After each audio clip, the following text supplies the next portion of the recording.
तर भावांनो, सकाळ सकाळी आलोय राहणार. मला तर माहितच आहे काल ऊसाला तोड आलती, तर आता आज ट्रॅक्टर भरून जाणार आहे. आपला आज आता ऊस कारखान्याकडे जाणार आहे, त्यामुळे व्हिडिओ शेवटपर्यंत नक्की बघा. थोड्याच वेळात फडकरी लोक आलीत. फडकरी लोक म्हणली चला लावूया कामाला. ती लागलेली पेंड्या वगैरे बांधायला. मग आमची पोरगी पण माझ्याबरोबर आलेली.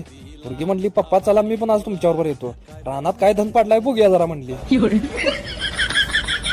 तर भावानो, हे पीक उगवायला जेवढं कष्ट लागतंय तेवढंच ह्या लोकांचं पण कष्ट आहे बरं का. यांचं एवढं कष्टाचं काम आहे ते कोणीच करू शकत नाही आणि आपल्याला सुद्धा जमणार नाही.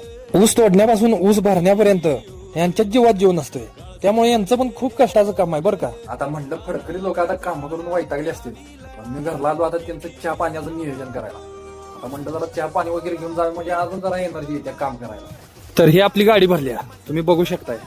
तर भावांनो, असेच नवीन नवीन व्हिडिओ पाहण्यासाठी पेजला फॉलो करावं लागते आणि व्हिडिओ लाईक करा आणि शेअर करा.